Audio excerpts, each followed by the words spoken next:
Aloha and welcome to Betty's Real Estate Corner, brought to you by Sakamoto Properties, where prestige is our business, reputation our foundation. This is Betty Sakamoto, here again on a Tuesday bringing you Betty's Real Estate Corner. Today in the studio we have Dean Otto.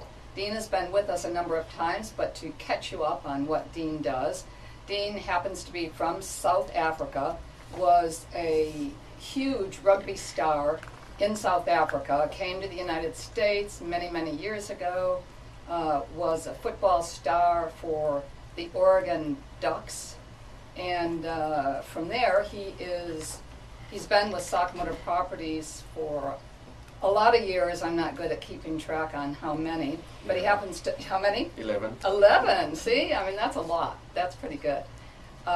He's just done some amazing things. He's probably the top West Maui real estate agent. If not, he's definitely been in the top 10 realtors for the state. So he is at the very top of his profession. He's also the president of the board of directors for a Maui prep school in West Maui, which he helped formulate and has been involved since the very beginning. He also is a super husband, an unbelievable dad, 2 kids, Troy and Cassidy, and we are proud to know Dean Otto. Thank you so much, Betty. I always love Betty's introductions. That took up about half the show, but thank you, Betty. I appreciate that. But Maui Prep, yeah, that's a big passion of mine right now, and it's become a full-time job, and real estate's become a part-time job. But I'm really enjoying the school. It's very involved. There's all kinds of interesting things going on right now, so it's been a real pleasure for me to be involved in the school. It's doing absolutely fantastic, and the kids are doing really well. The kids at Maui Prep and the parents of the kids at Maui Prep seem to be totally happy. I mean, it's not like you hear a lot of grumbling people. It's obviously an expensive school for kids to go to. I know that because Dean and the board and a variety of people in the community have worked hard, many of the kids there are on scholarship type programs, so it's not just an elitist school like people were worried it would become. So Dean and the group that are still totally involved have done a really great job for our community. Thanks, Betty. It's as I say, it's been a great experience for me, and looking forward to the next 5 years. Yeah, we just finished our first 5 years and turning a big corner here, so we appreciate it. Thank you. And I have to say, the one thing I do have to say is that the kids love going to school there. So the one thing that all the parents tell me and all the kids tell me is they love it there and they can't wait to go to school. So I think that says it all. You can't say much more than that. Hey, you know, Dean, one of the things you and I were talking about earlier today, we are primarily a real estate show, even though we love to kind of wander off and tell you what we know is going on in Maui, particularly West Maui or Hawaii. But we just started looking today at statistics for what's going on in Maui real estate. And you know, there's a lot of people that like to talk, oh, there's not that much happening, it's kind of quiet. And then every so often when we start running statistics, I discovered this morning that right now there's almost, it's like a high 400s, 480 approximately, homes, properties are currently under contract. Now that's a lot of properties.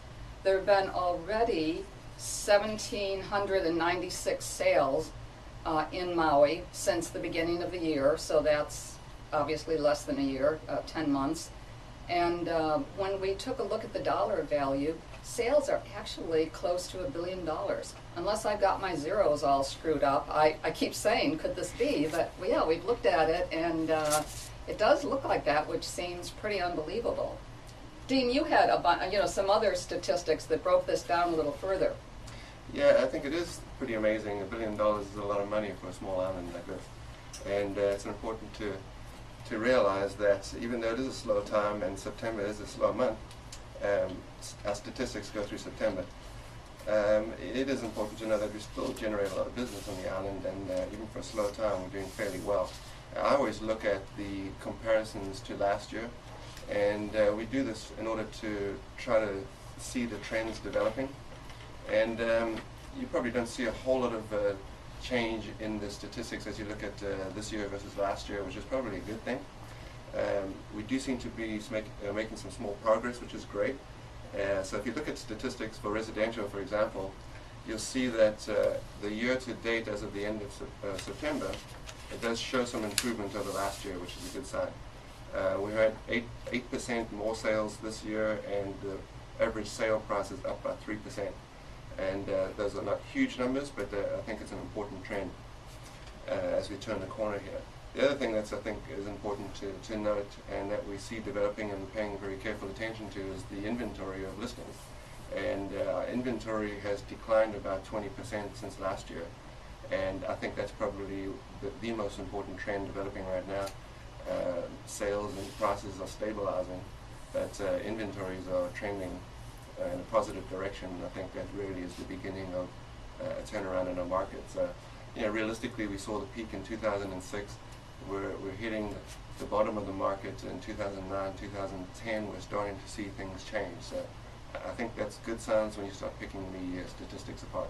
Yeah, I think so too. I think 3% up from last year compared to where we had been going is really a major change.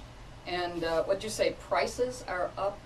Yeah, the average sale price is up by 3%. Okay. This is for single family, and the number of sales over last year is up by 8%. Okay. Yeah. So, fairly good. I mean, we've been seeing a negative trend here for many years, and so it's kind of exciting for us to see the market turning the corner. The pendulum starting to swing back a little bit. One of the other things, Dean, that I think maybe we should bring up today, because I think it is, everybody always wonders what the real estate agents are doing, and there seems to often be this preconceived notion that we just make a lot of money and we don't do that much. So Dean and I have been in the middle of a really difficult transaction, and I thought maybe telling what you personally have been trying to do to make the transaction close will make you realize that we aren't just putting the buyer and seller together. Once you've got that done and somebody has committed to buy it, there's a whole other thing that happens that we become so obsessed with and work so hard at. Yeah, that's a good point, Betty. I think there's so much involved in real estate, and I love what I do. This job is so interesting, and every day is a different experience, and curveballs come in left and right, every day. So it's a really exciting job, and really enjoy it.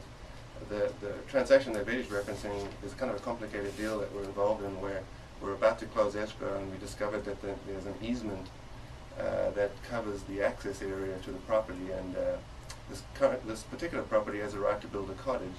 However, the easement has cut off access to the area of the property where the cottage would be in. It became quite a dilemma. The seller wasn't even aware of the easement. The buyer, recognizing he has a potential problem with access, wanted to cancel the deal. The board of directors for the association weren't willing to modify the easement agreement, so it became a big nightmare, and everyone got very emotional, and the deal looked like it was falling through. So what we did basically was calm everyone's nerves, asked everyone to take a deep breath, and I actually went over and met with the board of directors for the association, and was able to incorporate some language that everyone could live with into the agreement, and it looks like the deal is going to go ahead and close. But these are situations that come up every day. They're always different, and that was kind of an exciting case of being able to put a deal together at the 11th hour that really everyone had already acknowledged was going to be cancelled.